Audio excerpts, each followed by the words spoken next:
Bismillahirrahmanirrahim. Bismillahirrahmanirrahim. Assalamualaikum warahmatullahi wabarakatuh. Alhamdulillah. Alhamdulillahilladzi arsala rasulahu bil huda wa dinil haqq liyuzhirahu 'ala ad-din kullihi wa kafa billahi shahida. Asyhadu an la ilaha illallah wa asyhadu anna Muhammadan 'abduhu wa rasuluhu la nabiyya ba'dah. Allahumma shalli 'ala Muhammad wa 'ala ali Muhammad. Wa qala ta'ala fi kitabihil karim, a'udzu billahi minasy syaithanir rajim. Bismillahirrahmanirrahim. وَلَتَجِدَنَّهُمْ أَحْرَصَ النَّاسِ عَلَى حَيَاةٍ وَمِنَ الَّذِينَ أَشْرَكُوا يَوَدُّ أَحَدُهُمْ لَوْ يُعَمَّرُ أَلْفَ سَنَةٍ وَمَا هُوَ بِمُزَحْزِحِهِ مِنَ الْعَذَابِ أَن يُعَمَّرَ وَاللَّهُ بَصِيرٌ بِمَا يَعْمَلُونَ. Ma'asyiral muslimin rahimakumullah. Pertama, kita bersyukur kepada Allah. Alhamdulillah, pada kesempatan di pagi ini kita bisa hadir di Masjid Al-Huda Petunjuk ya. Salat subuh berjamaah ya, insyaallah taala, dan dilanjutkan dengan duduk di tempat ini dalam rangka mendanggah wawasan kita, keilmuan kita, mendengarkan beberapa ayat-ayat daripada suci Al-Qur'an, sehingga kita harapannya bertambah ilmunya dan bertambah amalnya ya. Salawat dan salam semoga Allah terlimpahkan kepada Nabi Allah Muhammad sallallahu alaihi wasallam. Ma'asyiral muslimin rahimakumullah. Hidup kita ini minimal hadir dua saja, minimal. Adanya satu perjuangan dan pengorbanan ya, bukan hanya sekadar duduk manis, tetapi harus ada dibuktikan. Kenapa harus lahirnya ada sifatnya pengorbanan dan perjuangan? Supaya ada harga, supaya ada harga di hadapan Allah ya, supaya ada harga di hadapan Allah Subhanahu wa ta'ala. Makanya kita pada kesempatan pagi ini kita beda dengan orang-orang di luaran sana. Tadi saya berangkat dari rumah sudah ramai di jalan ya, pas azan subuh itu sudah ramai di jalan. Coba beda aktivitasnya ya. Ada yang lain-lain, tapi kita pada kesempatan ini mudah-mudahan Allah tetapkan keimanan kita sehingga sampai akhir hayat kita ini nanti tetap dalam ketaatan ibadah taat kepada Allah Subhanahu wa ta'ala. Di dalam Al-Quran ada beberapa karakter orang-orang di dunia ini. Yang pertama, Allah memberikan gambaran tidak ada manusia yang paling heboh masalah urusan dunia ya, masalah dunia dia cari kecuali orang-orang musyrik.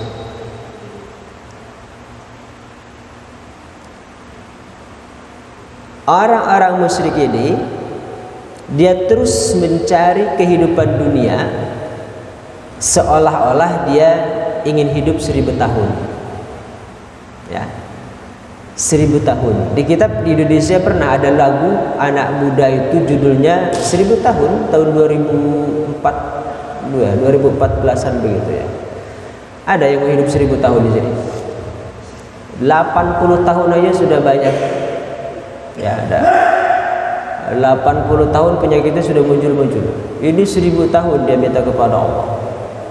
Apa artinya? Merasa hidupnya, nikmatnya kehidupan dunia dia cari seolah dia ingin mempersiapkan kehidupan untuk 1000 tahun.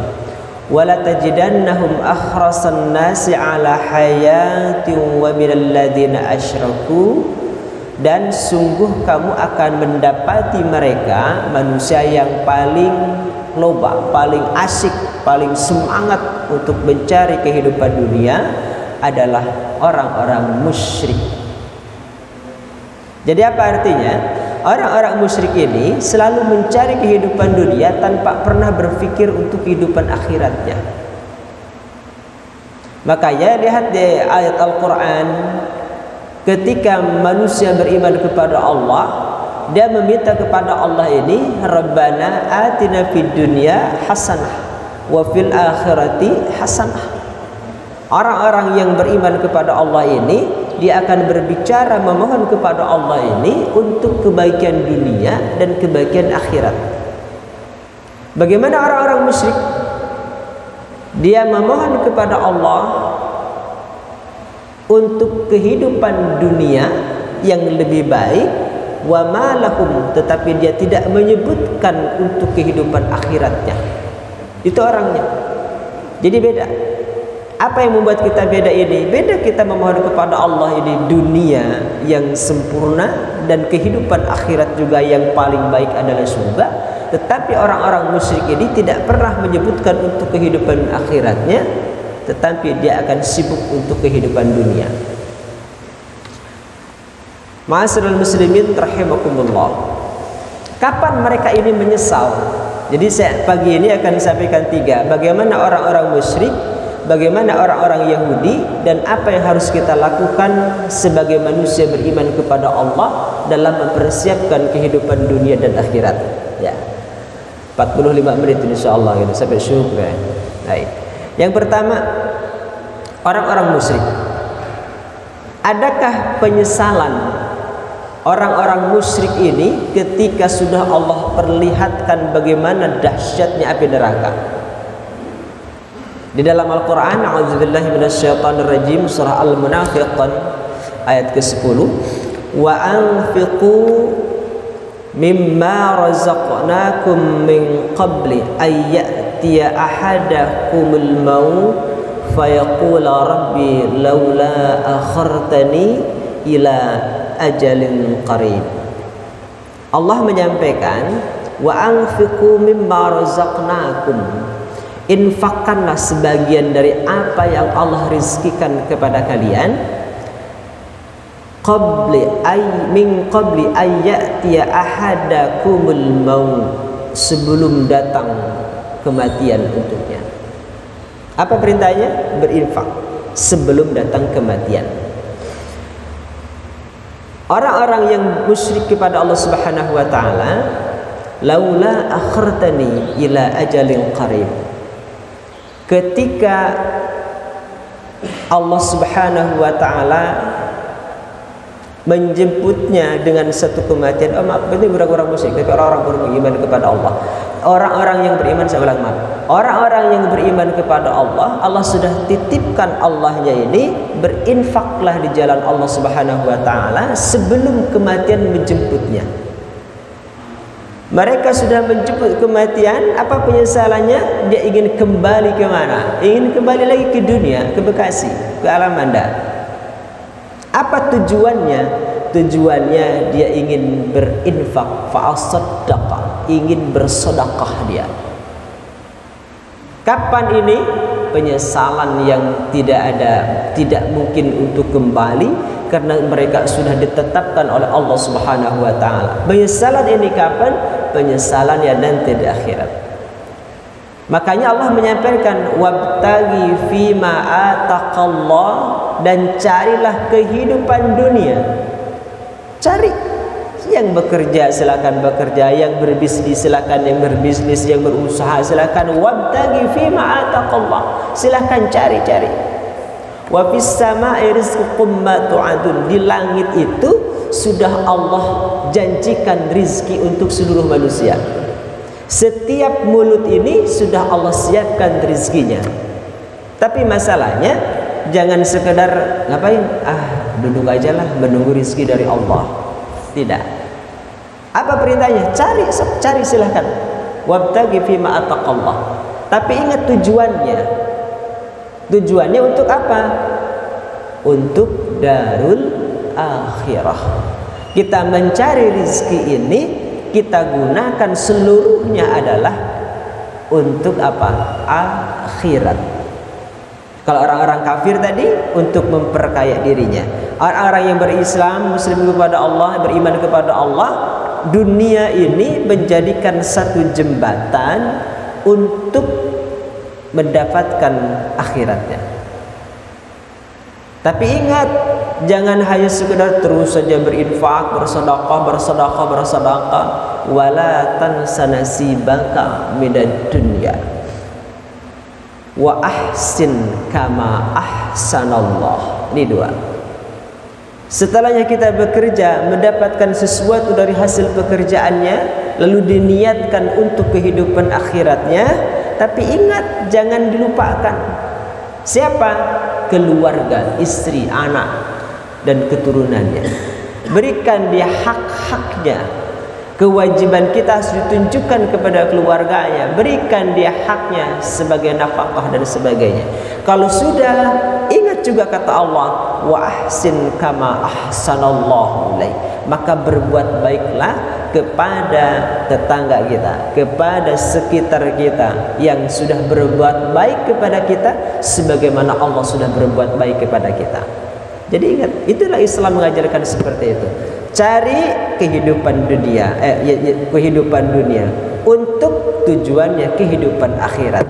Di perjalanan tetap ada satu kewajiban yang sangat sempurna untuk memberikan haknya kepada keluarga. Bukan sekadar itu, maka tunaikan kepada orang-orang yang berbuat baik kepada kita sebagaimana Allah berbuat baik kepada kita.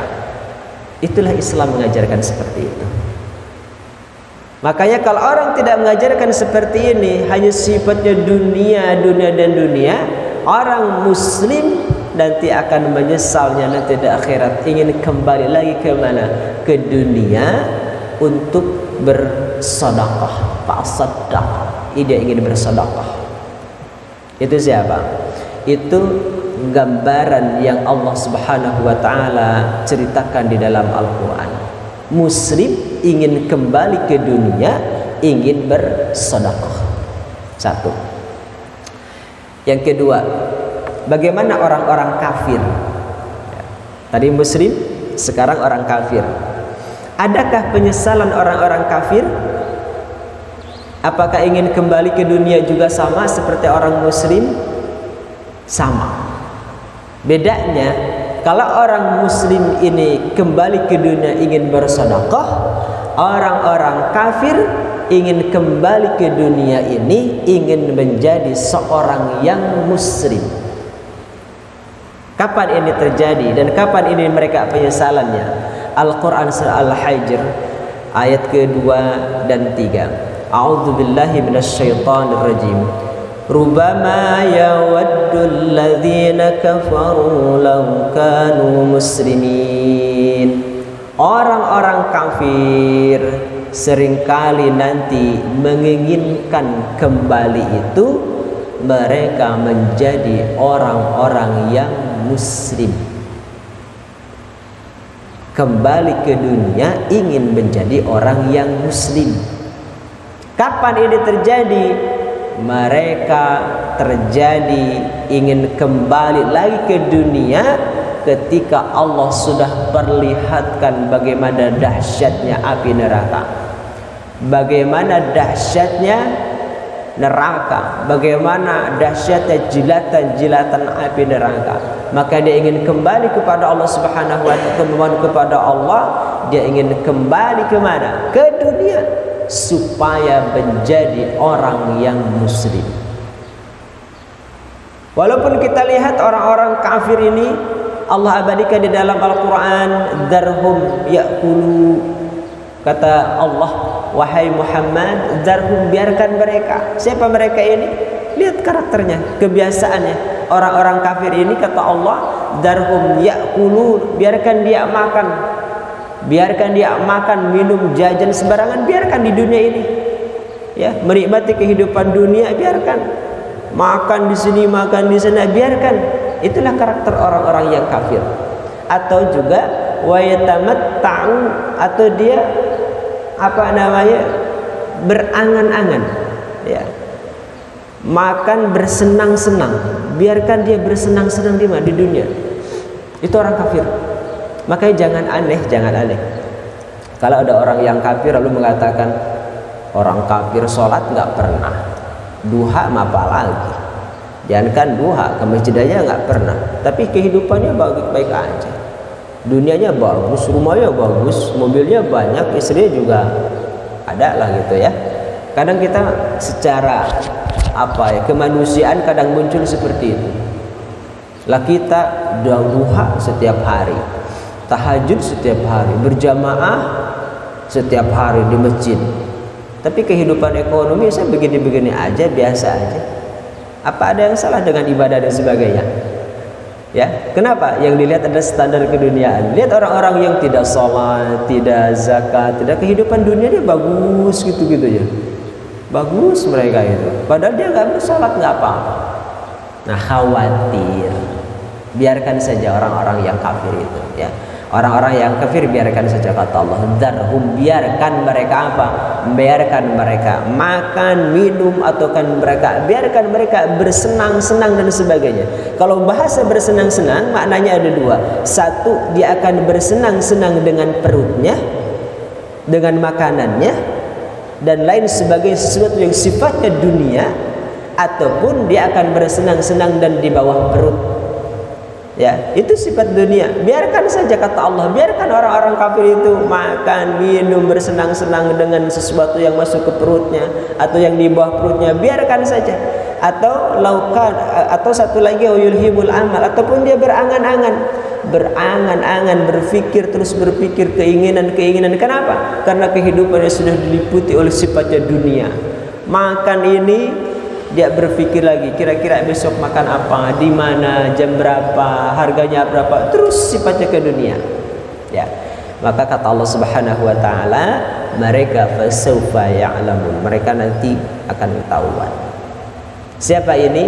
Orang-orang kafir ingin kembali ke dunia ini menjadi orang-orang yang musyrik. Ya, jadi penyesalan seperti itu. Biarkan. Jadi jangan merasa, aduh, saya ibadah setiap hari, sholat setiap hari, kok begini gitu ya. Ya, biarkan.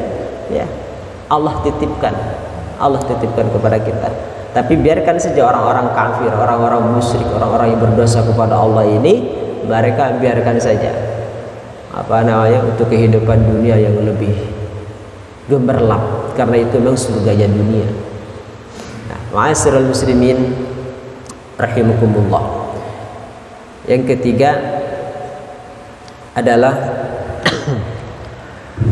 orang-orang musyrik. Satu tadi muslim, yang kedua orang-orang kafir, yang ketiga orang-orang musyrik. Adakah orang-orang musyrik ini penyesalan? Kapan penyesalan ini terjadi dan apa keinginannya? Di dalam Al-Quran surah Al-An'am, a'udzubillahi minasyaitonirrajim, walau tara idh wuqifu 'alan nari faqalu ya laitana nuraddu wa la nukadziba bi ayati rabbina wa nakuna minal mu'minin. Ma'asyiral muslimin rahimakumullah. Al-Quran begitu menjelaskan, kalau seandainya bukan Al-Quran yang berbicara, yang berfirman, Allah tidak akan percaya. Rupanya semua manusia di dunia ini, baik orang yang beriman, baik orang yang kafir, baik orang-orang yang musyrik, ketika Allah tetapkan kematiannya, semuanya ingin kembali ke dunia. Ya, semua ingin kembali ke dunia. Terakhir ini adalah orang-orang musyrik. Kapan orang-orang musyrik? Walau tara idh wuqifu 'alan nari, ketika orang-orang musyrik sudah diperlihatkan dahsyatnya api neraka, bergejolaknya api neraka. Faqalu ya laitana nuraddu wa la nukadziba bi ayati Ya Rabb kami, dia ingin kembali ke dunia ini dengan satu cita-cita, keinginan, wala nukadziba, tidak akan mendustakan bi ayati, ayat-ayat Allah, wa nakuna minal mu'minin, dan saya ingin menjadi orang-orang yang mukmin. Ya. Siapa ini? Orang-orang musyrik. Ingin kembali ke mana? Ke dunia, ingin menjadi orang yang mukmin. Muslim tadi penyesalannya, orang yang beriman kepada Allah ingin kembali bersedekah. Orang-orang kafir ingin kembali ke dunia untuk menjadi orang yang muslim. Orang-orang yang kafir kepada Allah, dia ingin kembali ke dunia, ingin menjadi orang-orang yang mukmin. Apa cita-citanya? Cita-citanya wala nukadziba, tidak akan mendustakan ayat-ayat Allah. Kembali ke dunia dengan cita tidak mendustakan ayat-ayat Allah Subhanahu wa ta'ala. Padahal sama, ya. Padahal lihat karakter orang-orang yang musyrik, bagaimana orang-orang Yahudi, bagaimana orang-orang musyrik, masya Allah, luar biasa.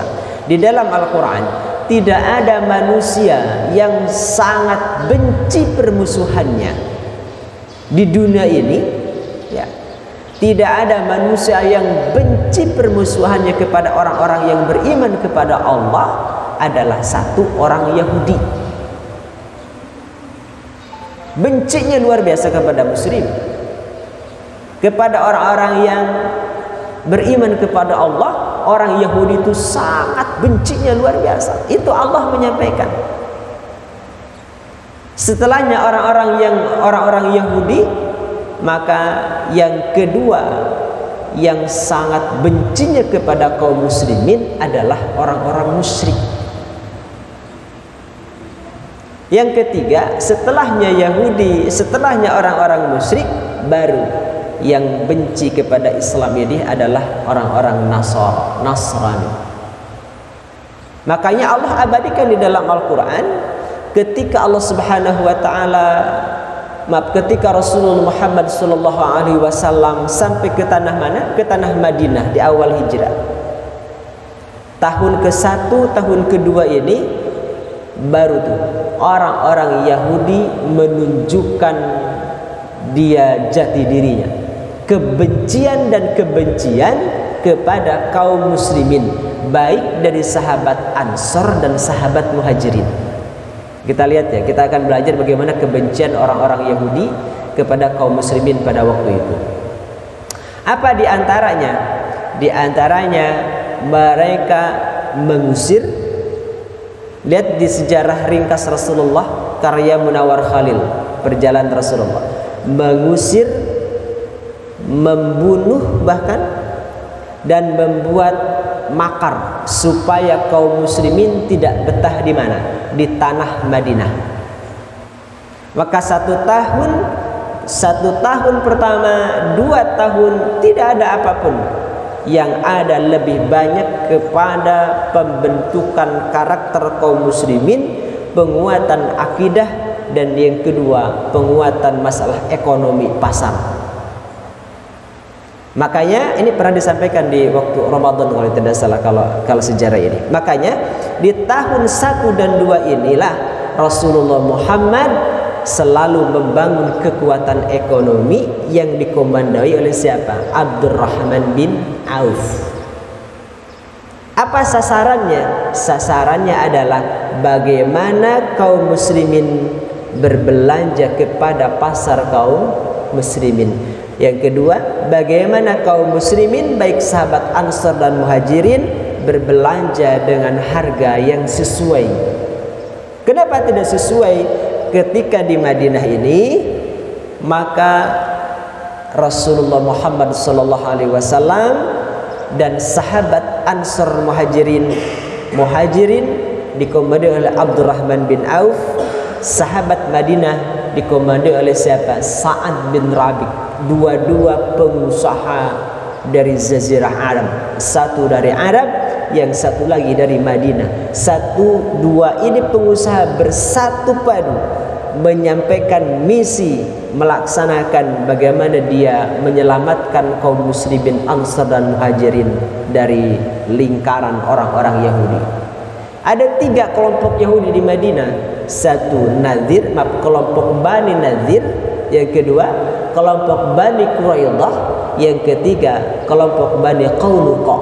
3 Yahudi, beda baninya, tetapi cita-citanya sama. Apa cita-citanya? Bagaimana umat Islam ini di Madinah tidak betah melakukan aktivitas ibadahnya, maka berbuat makar, terus berbuat makar supaya tidak nyaman mereka tinggal di mana?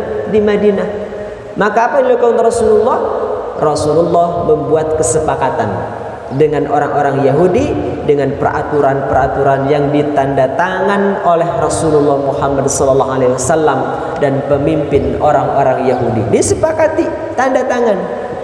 Ya. Siapa yang melanggar dari semua kesepakatan yang dibuat oleh Nabiullah Muhammad dengan orang Yahudi? Yang melanggar justru adalah orang-orang Yahudi tersendiri.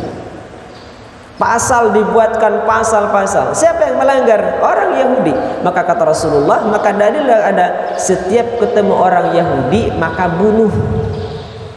Lihat, jangan asal-asal ada orang Yahudi lagi mancing gitu misalkan ya. Udah bunuh. Jangan. Siapa yang dibunuh oleh Rasulullah? Yang sesuai dengan kesepakatan yang sudah ditandatangani oleh Yahudi dan orang-orang Muslim. Melanggar, maka dibunuhlah beberapa. Ada kurang lebih 5 Yahudi yang jelas-jelas dibunuh oleh sahabat-sahabatnya karena melanggar kesepakatan yang sudah disepakati oleh Allah, oleh Muhammad dan sahabatnya. Pasar inilah yang mereka gunakan, pasar dengan harga yang mereka suka, yang mereka punya. 3 kekuatan inilah yang akan susah digempur. Bagaimana cara mengalahkannya?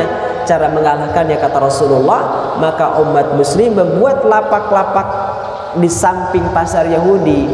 Tanah Sa'ad bin Rabi, pengusaha properti dia, tanahnya banyak, rumahnya banyak, gedungnya banyak.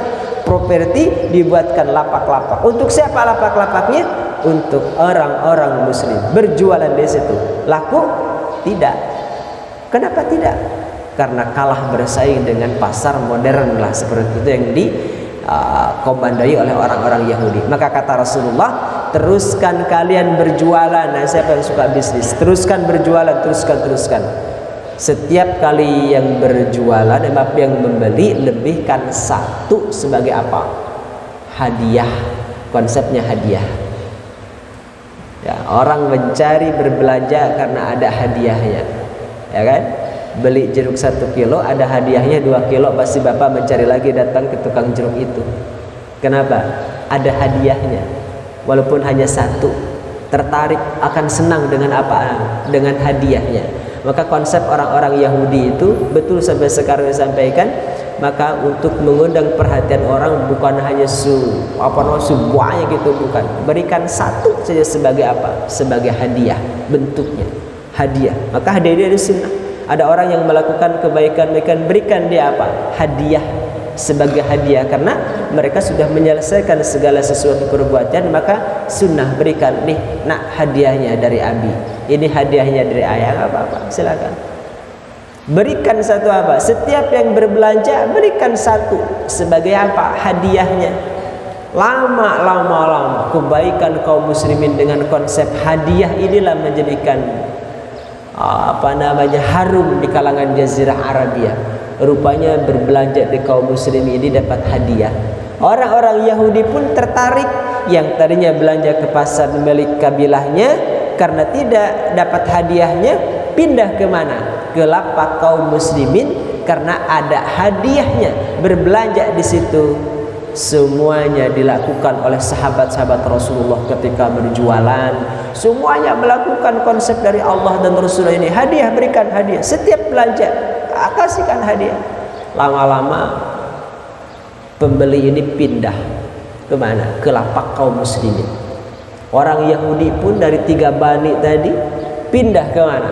Ke lapak kaum muslimin juga pindah. Bangkrut pasar Yahudi ini yang ada di Madinah ini, bangkrut. Kalau sudah bangkrut, apa yang terjadi? Dibeli oleh siapa? oleh Abdurrahman bin Auf, dibeli oleh Sa'ad bin Rabi'. Untuk siapa belinya? Untuk dirinya sendiri? Bukan. Untuk anak istrinya? Bukan. Yang mereka lakukan apa? Untuk kepentingan Allah dan Rasulnya. Seluruhnya diberikan kepada kaum muslimin. Untuk apa? Untuk menata kehidupan dalam hal ekonominya. Ekonomi di Madinah 1 tahun sudah ada di genggaman siapa? Di genggaman kaum muslimin. Itu yang terjadi ma'asyiral muslimin rahimakumullah. Yahudi terus, orang-orang Yahudi seperti itu. Maka ada keinginan orang Yahudi, satu, ingin kembali manusia wa yasudduna an sabilillah. Orang-orang Yahudi ini selalu menginginkan apa? Menginginkan menghalang-halangi kita dari jalan Allah. Dihalang-halangi, baik dengan lisannya, dengan medianya, dengan tangannya dan kekuasaannya, dihalang-halangi orang-orang muslim. Supaya apa? Supaya jauh dari masjid-masjid Allah, supaya jauh dari jalan-jalan Allah Subhanahu wa taala. Yang kedua, wa yabghuna hay'a majah, supaya hidup kita di bengkok. Itu keinginan Yahudi. Allah menurunkan apa? Al-Huda, sama dengan nama masjid ini, petunjuk. Apa tujuannya petunjuk? Supaya hidup kita ini lurus, benar, sesuai dengan kehendak Allah Subhanahu wa taala. Ketika di perjalanan ada tangan kiri, ada kanan, maka Allah turunkan apa? Al-Furqan, pembeda mana yang benar, mana yang salah, mana yang hak, mana yang batil. Allah tunjukkan jalannya. Supaya apa? Supaya ini kita selamat. Tetapi orang Yahudi kembali supaya manusia ini hidup ini bengkok, keluar daripada rel Allah Subhanahu wa taala. Selalu dan selalu. Di mana ini? Itulah karakter orang-orang Yahudi. Serus dan terus mereka melakukan makar kepada kaum muslimin di tanah Madinah pada tahun ke-1 dan ke-2 Hijriah sampai selanjutnya. Maka tahun ke-2 Hijriah ada terjadi lagi kekuatan besar. Adanya satu perang apa namanya? Perang Uhud, perang Badar. Siapa perang Badar ini? Orang muslim melawan kafir Quraisy. Siapa yang menang? Kaum muslimin. Kenapa menang ini? Mereka sudah solid, mereka sudah kuat, ekonominya juga ada, kekuatan juga ada, mampu mengalahkan apa? Orang-orang kafir Quraisy. 5 tahun kemudian, pada tahun ke-3, pada tahun ke-3 perang lagi, perang Badar, yang kalah kaum muslimin. Kenapa kalah? Karena ada satu pasukan pimpinan Abdurrah bin Ubay, ya, bin Ubay tidak menempati, tidak melaksanakan titah daripada Rasulullah Muhammad SAW. 5 tahun kemudian pada tahun ke-8 Hijriah, maka disebut tahun Fathu Makkah, kemenangan kaum muslimin, merebut, mengambil tanah kelahirannya, hartanya diambil oleh kaum muslimin tanpa terjadinya peperangan. Hanya sedikit aja kabilah-kabilah yang kecil.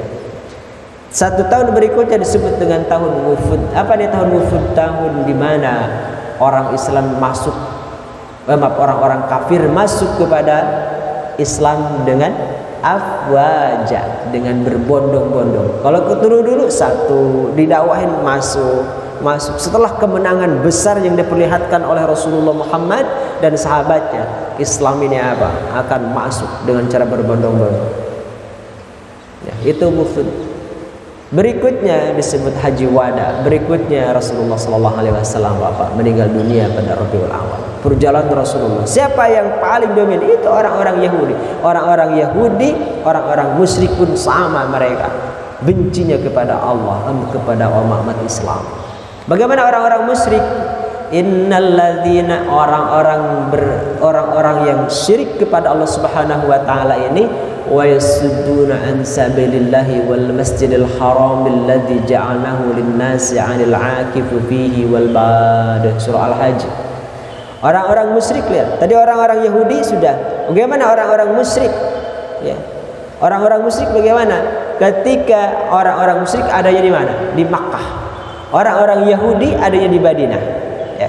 Musyrik mereka ketika sahabat Ansor dan Muhajirin ingin kembali ke mana? Ke tanahnya. Mereka melakukan ibadah di Masjidil Haram.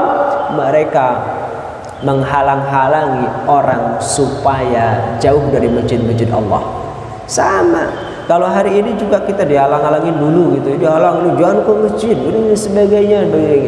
Dulu juga ada, ya. Cuma beda konteksnya seperti ini. Nah, ma'asyiral muslimin rahimakumullah, saya rasa masih ada waktu kurang lebih 10 menit lagi, betul ya? 10 apa 5 menit lagi, Pak? Kenapa? Oke, siap, masih ada ya, masih ada sedikit lagi. Nah, kita sudah tahu bahwa semua namanya penyesalan itu kan pasti di akhir, ya, di akhir. Penyesalan itu pasti di akhir. Orang-orang kafir penyesalan juga, nyesel dia.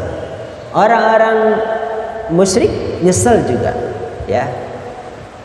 Orang-orang yang beriman pun ada penyesalan. Penyesalannya apa?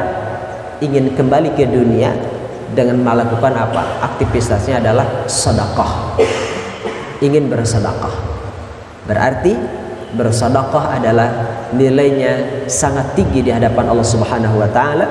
Bahkan di ayat yang lain, sedekah merupakan tali penghubung dengan Allah Subhanahu wa taala. Lihat karakter orang yang selalu berinfak dan bersedekah. Terkadang ada orang yang berkeinginan untuk bersedekah. Misalkan masjid ini ingin pasang apa nih, keramik gitu ya, marmer.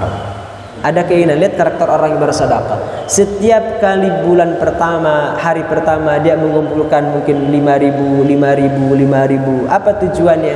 Ketika di akhir bulan ingin mendapatkan jumlah yang layak untuk diinfakkan, disedekahkan kemana? Ke masjid, misalkan ke masjid. Ya. Maka kenapa? Maka dari hari pertama sampai hari terakhir, bulan terakhir, hatinya akan selalu mu'allaq, akan selalu terhubung dengan siapa? Dengan Allah Subhanahu wa taala. Apa? Karena ada keinginan untuk melakukan bersedekah. Maka kenapa ada mengatakan sedekah ini adalah tali hambanya dengan siapa? Dengan Allah Subhanahu wa taala. Maka ketika kita ingin memutus tali sedekah tali dengan Allah, maka orang tidak akan pernah berpikir untuk bersedekah. Yang ada apa? Yang ada berpikir membaca kebutuhan dan keinginan semuanya. Nanti ini habis ke depan ini, tanggal sekian bayar ini, tanggal sekian juga ini, terus ya, sehingga tidak selesainya. Maka setelah itu, maka terputuslah antara hamba dengan Allah Subhanahu wa taala. Kalau kita ingin menjadi hamba Allah yang benangnya selalu mengundur kepada Allah, maka jadilah hamba-hamba Allah yang selalu bersedekah, karena bersedekah ini merupakan tali dengan Allah Subhanahu wa taala. Ada istilah orang mengatakan, bagaimana mau ke surga? Infak aja dengan sisa. Sisa apa maksudnya? Kita belanja keluar ke pasar, beli ke warung, beli ini, ada sisanya gope, masukin untuk apa? Sedekah. Ada sisanya 2.000, masukin sedekah. Ada 3 sisa. Makanya jangan aneh kalau di masjid-masjid lain gitu, masjid-masjid yang pakai kotak amal itu, kalau bunyi itu bunyi gedebrak bunyi. Kenapa? Karena memang sisa yang dia. Ya, sisa. Kalau lihat sahabat-sahabat Nabi Rasulullah Muhammad SAW, semuanya melakukan ini, infak, sedekah, semuanya diberikan untuk kepentingan Allah dan Rasulnya. Semuanya diberikan. Ada orang yang tidak suka dengan itu, ada, silakan, nggak apa-apa. Ada orang yang tidak suka, infak aja digedein, rumah aja susah, infak aja digedein, ada. Apa kata Allah? Termasuk sifat hamba Allah, wa ibadur rahman alladzi yamsu 'alal ardi hauna wa idza khatabahumul jahiluna qalu salama.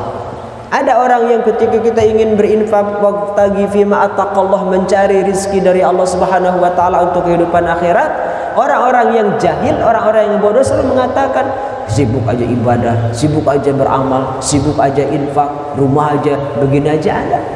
Apa yang harus kita lakukan? Gak usah mencelanya, ya. Apa kata Allah? Wa idza khatabahumul jahiluna, ketemu orang-orang yang bodoh, yang tidak mengerti akan kedudukan kebaikan di hadapan Allah Subhanahu wa taala, apa lisannya? Qalu salama. Malah dia apa namanya? Lisannya membuat kata-kata yang penuh dengan keselamatan.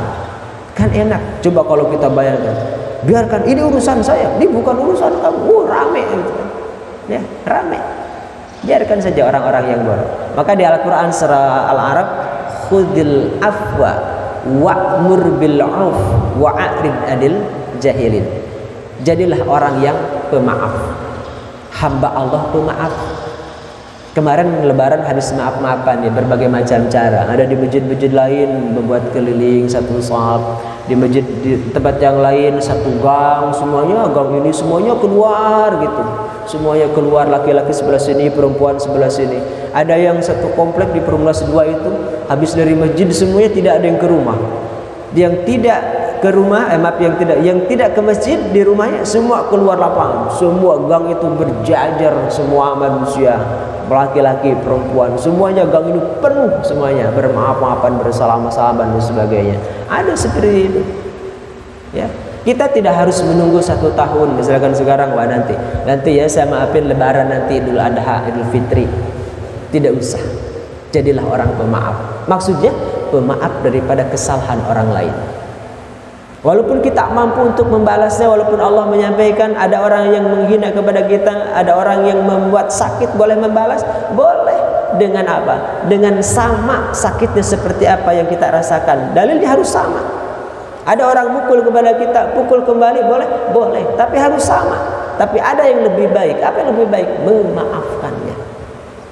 Jadilah orang pemaaf. Itulah Rasulullah Muhammad SAW. Kebangkitan Islam baik di Mekah, di Madinah, orang-orang yang sering masuk, orang-orang yang tertarik dengan Islam karena memang pemaafnya Rasulullah. Inilah gambaran Rasulullah, pemaaf. Yang kedua, wa'mur bil 'urf. Ini selalu untuk kita. 3 ini selalu untuk kita coba usahakan. Wa'mur bil 'urf, selalu ajak manusia untuk berbuat ma'ruf. Apa itu ma'ruf? Tidak ada, ma'ruf itu kebaikan. Tidak ada kebaikan di dunia ini kecuali dalam Islam. Kita ingin mencari kebaikan di luar Islam? Gak ada. Lihat Al-Quran surah Muhammad, hanya 2 jalannya, antara hak dan batil. Ketika kita berbicara Islam, berbicara kebaikan, disitulah relnya yang hak. Tidak ada yang nomor 3. Gak ada nomor 3.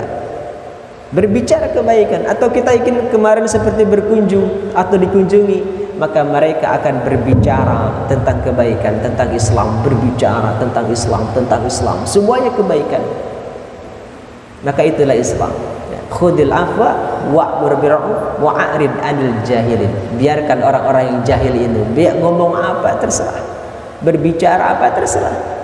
Orang yang bodoh dalam konteks agama ya, bukan konteks yang lainnya. Konteks agama tidak mengerti, biarkan, berpalinglah dari orang-orang yang bodoh. Kan indah, jadilah manusia pemaaf. Jadilah manusia yang selalu berbicara tentang kebaikan. Jadilah manusia yang selalu menghindar, selalu tidak peduli dengan orang-orang yang bodoh berbicara ini dan ini. Maka itulah konsep Allah Subhanahu wa taala. Mudah-mudahan kita termasuk hamba-hamba Allah Subhanahu wa taala yang Allah Subhanahu wa taala gambarkan. Allah berikan rizkinya kepada kita, Allah mudahkan urusan kita dalam mencari rizki, Allah titipkan rizki kepada kita, yang semuanya ini digunakan untuk Allah dan Rasulnya, untuk kepentingan Allah dan Rasulnya, bukan hanya sebatas hanya untuk kehidupan dunia saja. Maka gambarannya dahsyatnya luar biasa ketika manusia dunia terus saja kehidupan dunia, dan memang kehidupan dunia ini selalu mereka cari. Sampai kapan? Hatta zurtumul maqabir.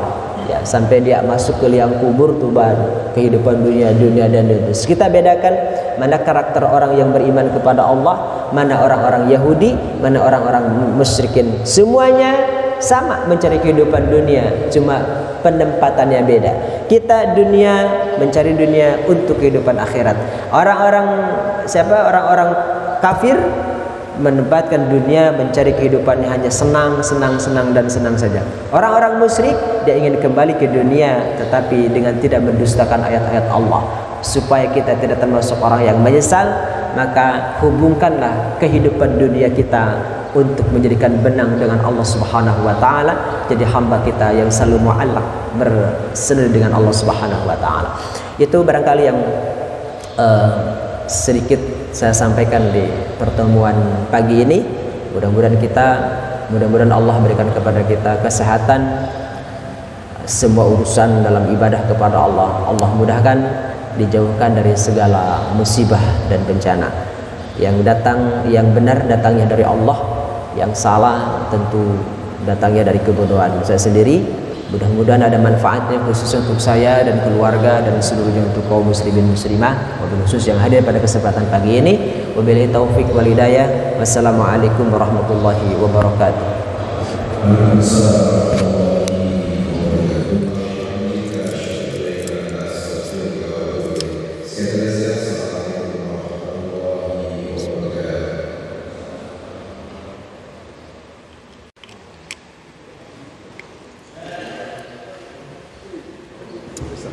Wah, insyaallah.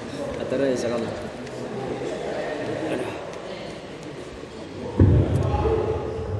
إن